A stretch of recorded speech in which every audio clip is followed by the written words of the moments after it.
Well, this video is not a gap love scene or cut scene. It's a gap inspiring story. अगर आप भी gap series के fan हो तो आपको स्टोरी जरूर पसंद आएगी। And thank you so much guys मेरी स्टोरी को पसंद करने के लिए एंड ऑल्सो थैंक्स मेरी इतनी केयर करने के लिए। And I am feeling much better ना। और मुझे पता है डार्क थ्योरी 4 के लिए बहुत सारे लोग वेट कर रहे हैं, तो मैं भी चाहती हूँ जल्दी से जल्दी एपिसोड 4 आने के लिए, पर वॉइस की हालत बहुत ख़राब है। सो मैं ठीक हूँ और गैप की एपिसोड 4 नहीं आएगी, दैट्स नॉट पॉसिबल।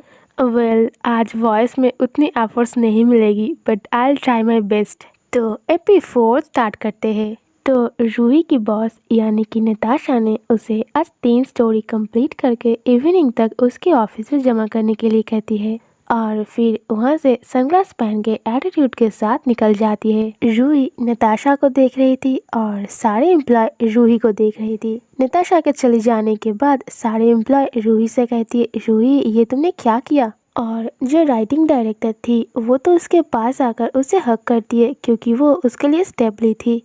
और वो बहुत ही सैड है क्योंकि आज उसके लिए ही रूही को बॉस ने इतना सारा काम दे दिया है और वो बार बार रूही से माफ़ी मांग रही थी, पर रूही उसे संभाल लेती है। एंड बस रूही को ही पता है कि इसमें किसी की भी कोई गलती नहीं है। रूही की आज ऑफिस में फर्स्ट डे है और नताशा उसके साथ रिवेंज ले रही है। अगले सीन में सारे एम्प्लॉय अपने अपने काम कर रहे थे। फिर सारे एम्प्लॉय कहती है, रूही आपको इतनी टेंशन होने की कोई ज़रूरत नहीं है, हम सब हैं ना, आपको हेल्प कर देंगे। एट दैट टाइम बॉस के कैबिन की डोर ओपन करके बॉस की एंट्री होती है एंड बॉस यानी कि नताशा कहती है, अगर किसी ने भी रूही की हेल्प की ना तो मैं उसे नहीं सीधा रूही को फायर कर दूंगी। इस बात से सब लोग बहुत सरप्राइज हो जाती है और एक दूसरे को देखती है। नताशा कहती है, सो अगर आप लोग चाहते हो कि मिस रूही यहाँ से फायर ना हो तो कोई भी उसकी हेल्प मत करना, अंडरस्टैंड? फिर वो रूही की ओर पॉइंट करते हुए कहती है, and you miss Roohi come to my office. ये कहने के बाद नताशा अपने रूम में चली जाती है एंड सारे एम्प्लॉय इशारों से रूही को बेस्ट ऑफ लक कहती है। अगले सीन में नताशा लाइटर से कैंडल जला रही थी। रूही आकर डोर को नॉक करके वहीं पर ही रुक जाती है। नताशा उसे बिना देखे ही कहती है, क्या हुआ, डर लग रही है? अगर नहीं लग रही है तो फिर अंदर आओ और बैठ जाओ। रूही जब अंदर आके बैठ जाती है तो नताशा जाके डोर को लॉक कर देती है।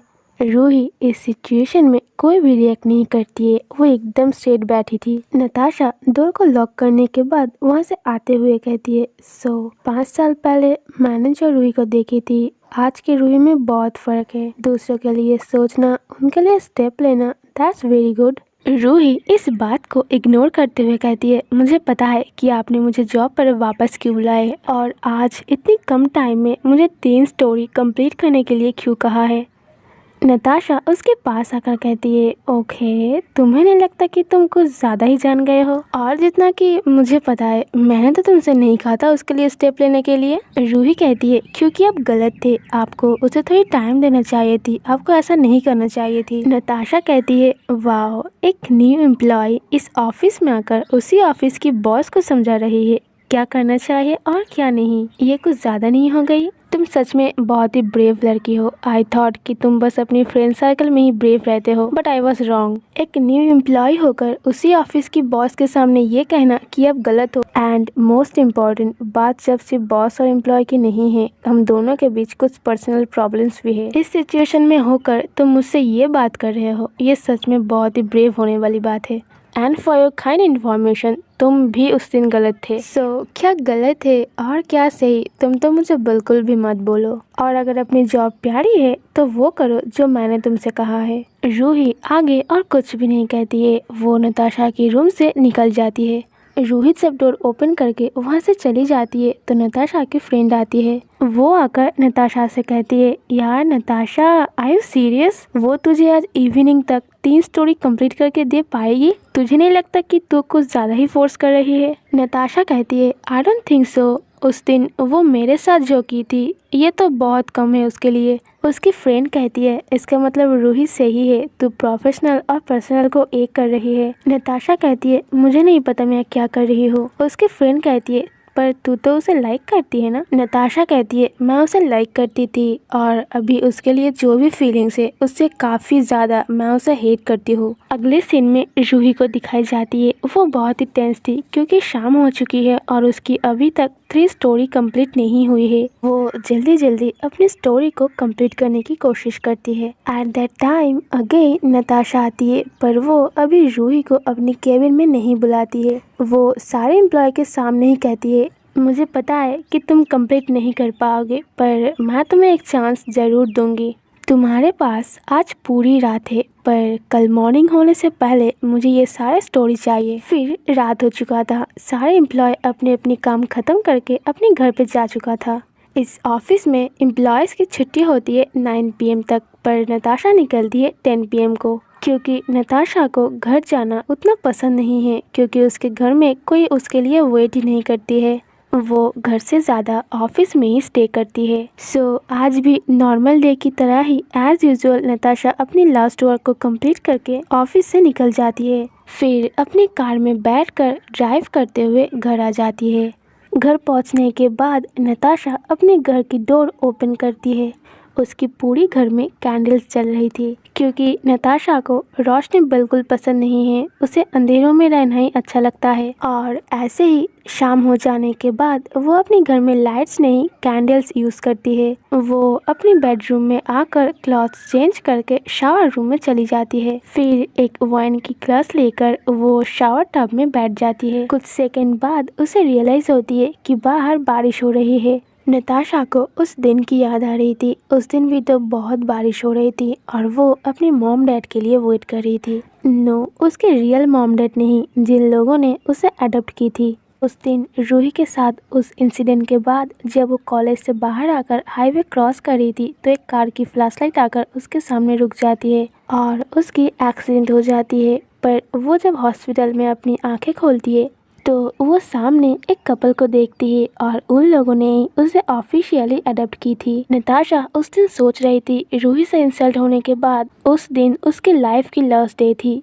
पर उसे पता भी नहीं थी कि वही डे उसके लिए बहुत लकी थी। उसने अपनी लाइफ में अपने मॉम डैड को पाया और वो कपल भी बहुत लकी फील करती है नताशा को अपने लाइफ में पाकर। फिर उन लोगों ने नताशा की एजुकेशन कंप्लीट करवाई, साथ में बिजनेस संभालना, ऑफिस संभालना, ये सब कुछ सिखा दिया। साथ में नताशा भी उन्हें इतना प्यार और रिस्पेक्ट दिया कि उन लोगों ने कभी ये रियलाइज ही नहीं की कि वो लोग नताशा के असली मॉम डैड नहीं है। वो लोग बहुत ही रिच थे, उन लोगों के पास अपना घर, प्रॉपर्टी, ऑफिस, बिजनेस, वो सब कुछ था जो कि रिच लोगों के पास होना चाहिए। बस कमी थी तो एक चाइल्ड की, जो नताशा आकर कंप्लीट कर दी। इसीलिए वो लोग अपना सब कुछ नताशा के नाम कर दिया था। 5 साल पहले नताशा के साथ जो भी हुई थी, पर जब से वो अपने मॉम डैड को पाया है तब से वो इंसिडेंट भूल चुकी थी। पर उसके लाइफ में एक और बार एक्सीडेंट होती है। आज की तरह ही उस दिन भी बारिश हो रही थी। बहुत तूफान आने की वजह से वहाँ की बिजली कट कर दी गई थी। नताशा अपने घर की डोर और विंडो को लॉक करके कैंडल जलाकर अपनी मॉम डैड के लिए वेट कर रही थी।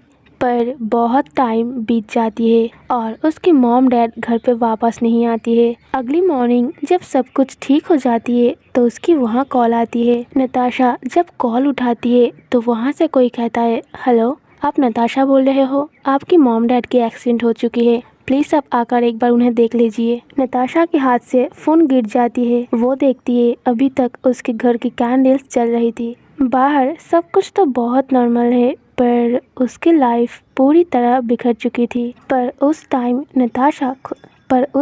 नताशा खुद को ही स्ट्रॉन्ग करती है क्योंकि उसे पता है उसे और संभालने के लिए कोई भी नहीं आएगा। उस दिन के बाद से वो अपनी सारा टाइम अपने वर्क में ही स्पेंड करती थी। उसके पास अपने मॉम डैड की जो भी थी उससे कहीं गुना ज़्यादा वो अपनी लाइफ में अचीव कर चुकी थी। नताशा अपनी शावर टब में बैठकर ये सब बातें सोच रही थी। एट दैट टाइम उसकी फ़ोन रिंगिंग होती है। फर्स्ट कुछ सेकंड के लिए नताशा थोड़ी डर जाती है क्योंकि इतनी रात को और इतनी बारिश में किसी की कॉल, ये थोड़ी अनएक्सपेक्टेड है। नताशा वाइन की ग्लास साइड में रखकर फ़ोन को रिसीव करती है। नताशा हेलो कहती है। वहाँ से वो पर्सन कहता है, हेलो मैम। ये पर्सन होता है नताशा की ऑफिस की सिक्योरिटी गार्ड। वो कहता है, आपकी ऑफिस में अभी तक एक लेडी काम कर रही है, तो क्या मैं लॉक कर दूँ या फिर आज रात के लिए यहीं पर ही रुक जाऊँ। नताशा कुछ सेकंड के लिए सोचती है, फिर वो कहती है मेरे ऑफिस में अभी तक कोई काम कर रही है, पर कौन। गार्ड कहता है मुझे नहीं पता मैम, पर वो आई थिंक न्यू अप्लाई की है। नताशा सोचती है रूही। फिर वो गार्ड से कहती है ओके तुम वहीं पर ही रुको, मैं आती हूँ। फिर वो सोचती है शिट, मैंने ही उसे कहा था कि उसके पास सिर्फ आज रात की ही टाइम है। नताशा जल्दी से फ़ोन को कट कर देती है, फिर शावर रूम से निकल कर क्लॉथ चेंज करके उस बारिश में ही कार ड्राइव करते हुए ऑफिस में पहुंचती है। ऑफिस की डोर ओपन करके वो जल्दी से रूही के पास जाती है। नताशा रूही के पास जाकर लाउडली कहती है तुम क्या पागल हो चुके हो क्या? तुम खुद को समझते क्या हो?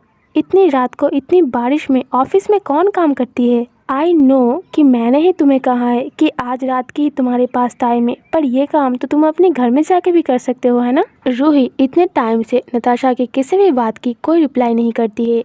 वो अपने काम में ही बिजी थी। फिर वो सारे काम कंप्लीट करने के बाद रूही चेयर से उठ जाती है। फिर वो नताशा से कहती है देखिए आप इस कंपनी की बॉस है और मैं तो बस एक एम्प्लॉय हूँ, और आपने जो मुझे कहा है मैं बस वही कर रही हूँ, और मैंने अपनी सारी स्टोरी कंप्लीट कर ली है। और आपने जो कहा है कि मॉर्निंग होने से पहले ही आपको वो सारी स्टोरी चाहिए, तो मुझे लगता है कि मॉर्निंग होने में अभी बहुत टाइम बाकी है। आई होप कि आप अब हैप्पी हो और मुझे इस जॉब से फायर नहीं करोगे। मैंने आपको वो सारे स्टोरी सेंड कर दी है और एक हार्ड कॉपी भी बना कर रखी है। फिर रूही वो स्टोरी की सारे फाइल नताशा की ओर देती है। नताशा यहाँ पर बहुत गुस्सा हो जाती है। वो उसके सामने ही वो सारे फाइल्स लेकर जमीन पे फेंक देती है। रूही कुछ सेकंड के लिए लिटरली बहुत ही सरप्राइज होती है। फिर वो नताशा की ओर और वो सारे फाइल्स की ओर देखते हुए कहती है आप इस ऑफिस की बॉस हो, आप कुछ भी कर सकते हो। मेरी जो काम थी मैंने वो कंप्लीट कर दी है,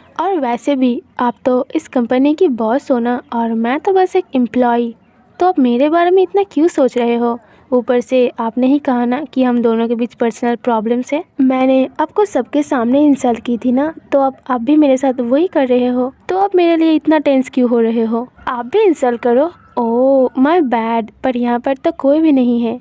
चलो कोई ना, थोड़ी इंसल्ट तो आप बचा कर रख ही सकते हो, कल मैं आऊँगी ना फिर कर लेना मेरे साथ। ये कहने के बाद नताशा अपनी बैग लेकर वहाँ से चली जाती है। रूही जब बाहर निकलती है तो बारिश थोड़ी कम थी। वो अपने हैंड वॉच को देखती है जहाँ पर रात की 12 बज रही थी। रूही जब रोड में चलना स्टार्ट करती है तो वो नताशा के बारे में सोच रही थी। सडनली उन्हें क्या हुआ? वो इतनी रात को वापस क्यों आए और मेरी इतनी केयर क्यों कर रहे थे? कहीं वो मेरे लिए तो नहीं आए? नो, ऐसा हो ही नहीं सकता। वो तो मुझसे नफरत करती है, और हो सकता है कि वो कोई काम के लिए आया हो। ये पॉसिबल ही नहीं है कि वो इतनी रात को इतनी बारिश में सिर्फ मेरे लिए आएगी। रूही सोच रही थी इतनी रात को ऐसी बारिश में ना ही उसे टैक्सी मिलेगी और ना ही कोई बस, बट फिर भी वो सोचती है शायद आगे जाने से उसे कुछ भी मिल सकती है। पर जैसे ही वो उस रोड को क्रॉस करके हाईवे में आती है उसे बहुत डर लगती है। कल रात की वो इंसिडेंट उसे याद आ जाती है।